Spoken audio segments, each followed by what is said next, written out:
Dans les derniers épisodes, nous vous avons montré l'emplacement où nous voulons bâtir notre catamaran. Situé à la campagne, sur la rive sud de la ville de Québec, nous sommes entourés de champs, de verdure et de forêts. La tranquillité proche de la ville.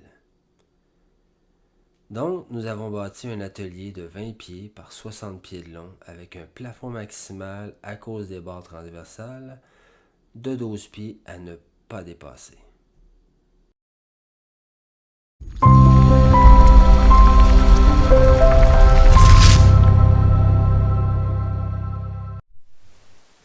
Avant de débuter cet épisode, laissez-moi vous dire comment m'est venu le nom d'Épimonie.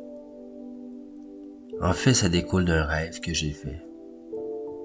J'étais sur le bord de l'eau, une mer noire, une eau en mouvement, mais calme, un mouvement ondulatoire.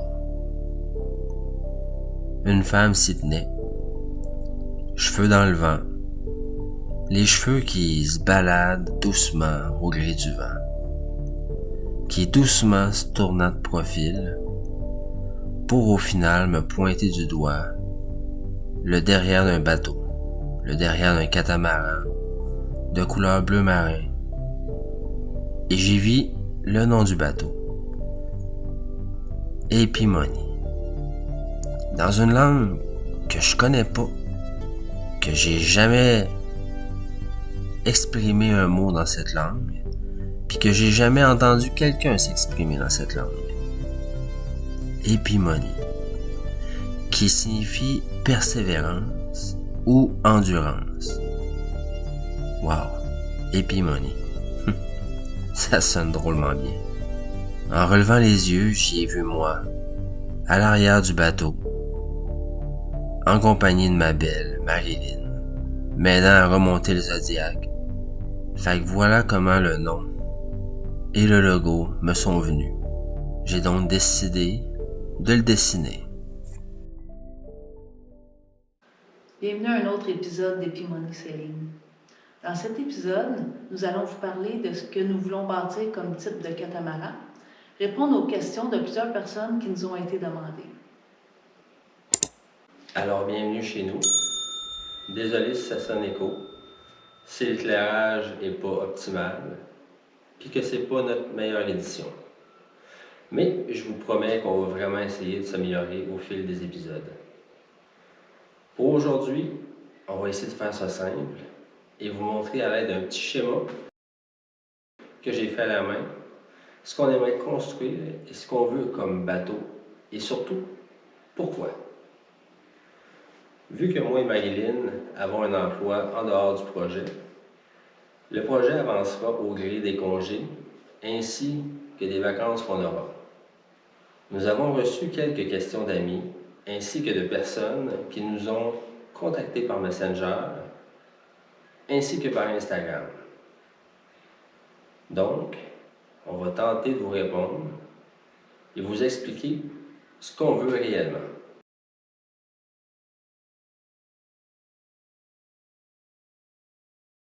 Question 1. Quel type de bateau allez-vous bâtir?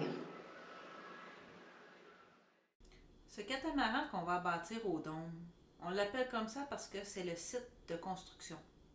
C'est notre atelier pour notre projet.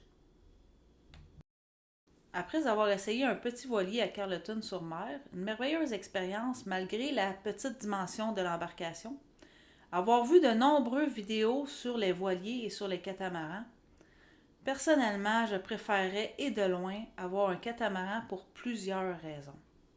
Point numéro 1.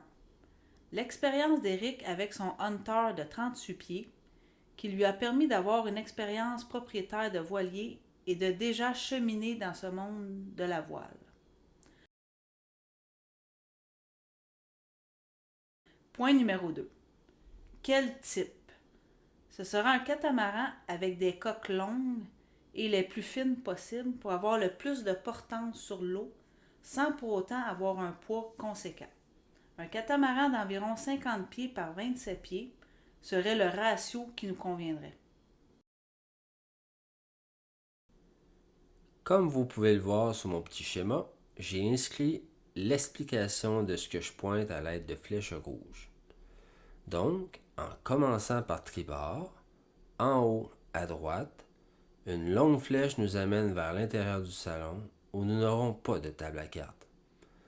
Ouais, de plus en plus, cette fameuse table à cartes devient désuète et retire de l'espace qui aurait pu être mieux utilisé.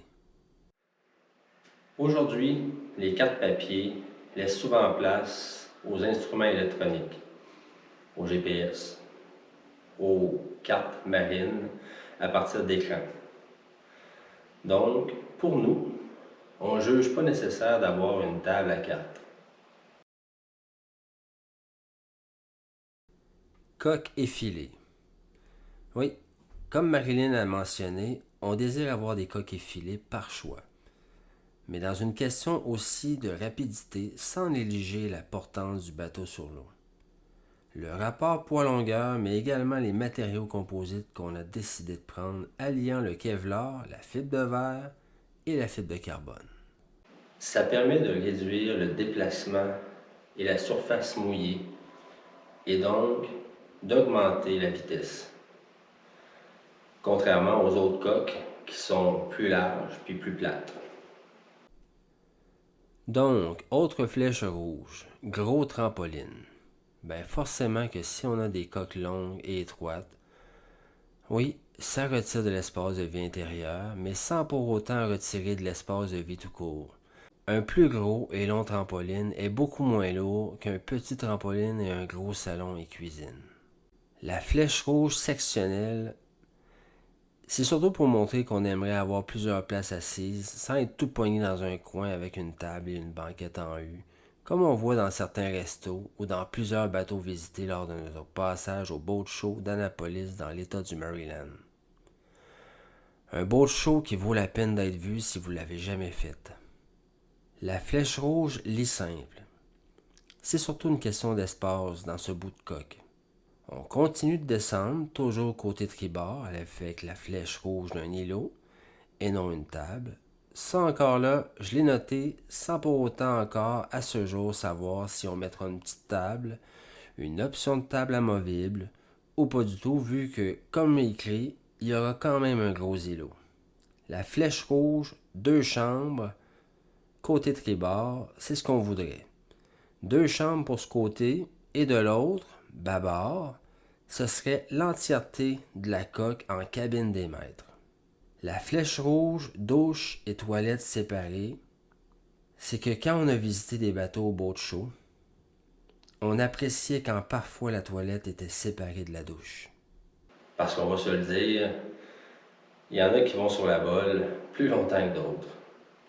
Et un petit pipi pendant que quelqu'un est dans la douche ne voudront peut-être pas se voir dans le même carré au même moment.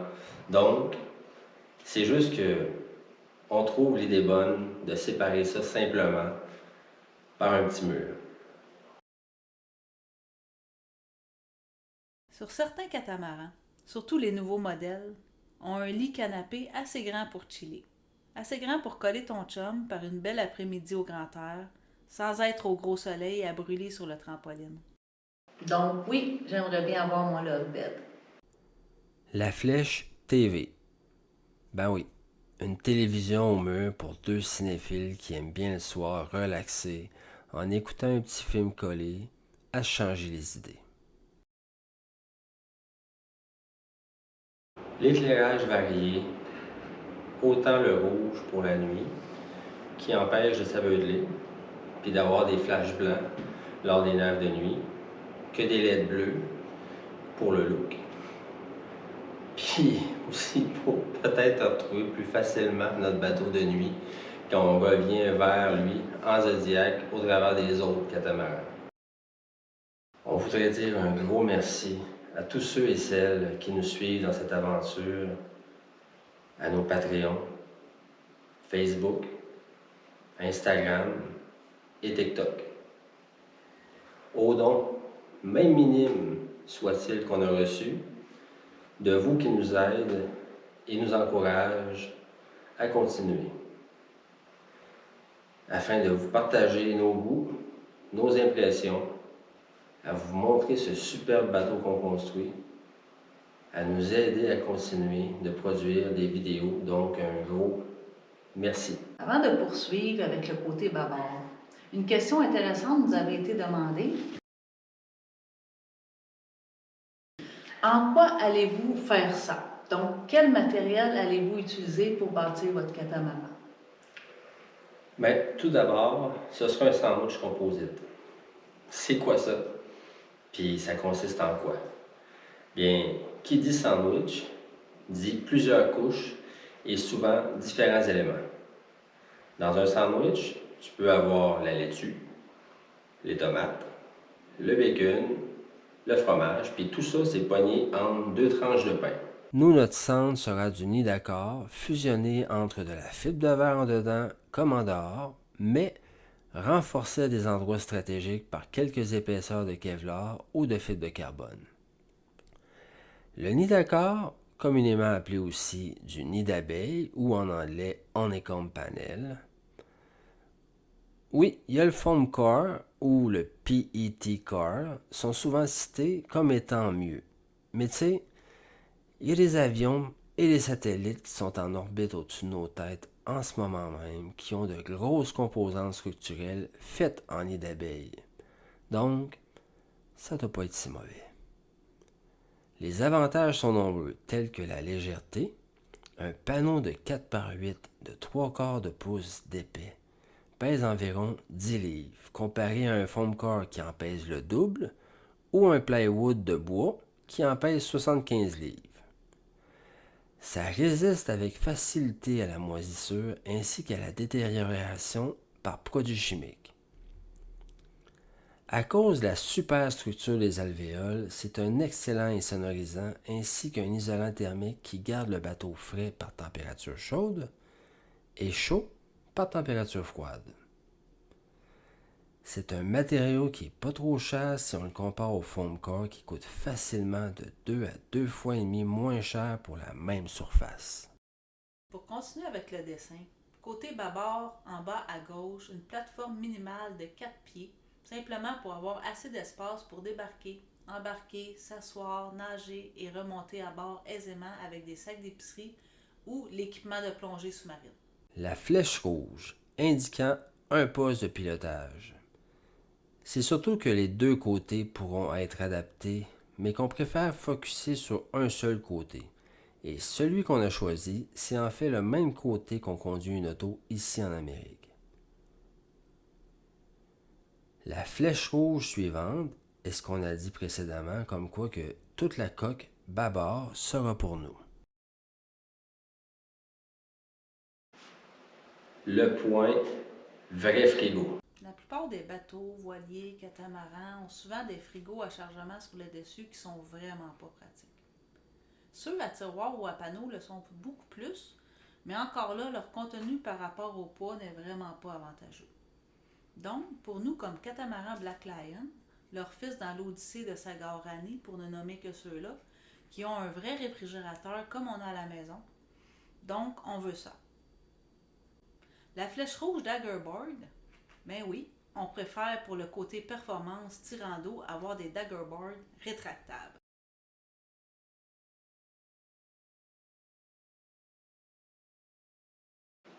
Le rangement, qui sera un peu partout comme vous le verrez au fil des épisodes, mais on veut vraiment maximiser le rangement. La plupart des voiliers ont beaucoup plus de rangement que les catamarans. Disons que c'est le talon d'Achille des catamarans, le rangement. Nous, on va changer la donne. Donc oui, on veut avoir le plus de rangement possible et où ce sera possible. La plupart des douches dans les voiliers et catamarans, c'est vraiment petit. T'es tout pogné, t'es coincé, tu te sens comme dans une prison. C'est-à-dire que si tu échappes ta savonnette, t'es dans le trouble pour aller la récupérer. À l'exception que dans ce cas de figure, c'est pas 2 bouts qui t'attendent, mais des contorsions pour aller la ramasser, surtout quand, comme moi, tu fais 6 pieds 2. Pour conclure à cette vidéo, une autre question nous a été demandée à plusieurs reprises. Combien de temps ça vous prendra et pourquoi vous n'en achetez pas un pour en faire, au lieu de passer des années à bâtir un bateau que vous ne pourrez pas utiliser pendant ces années-là? Tu voudrais répondre, mon amour? Ouais, ben, c'est une question complexe et simple à répondre.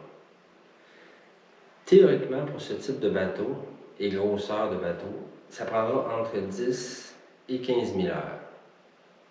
Sauf que t'as du monde qui travaille très lentement et du monde qui travaille plus rapidement.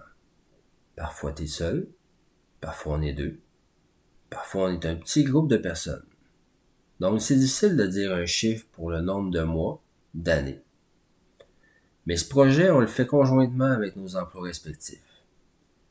Donc, j'y mettrai un bon 30 heures par semaine, en semaine régulière. Mais tu sais, il y a les semaines de vacances.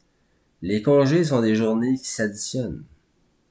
Anyway, on va rire, on va en profiter et encore plus apprécier les moments à bâtir ce bateau.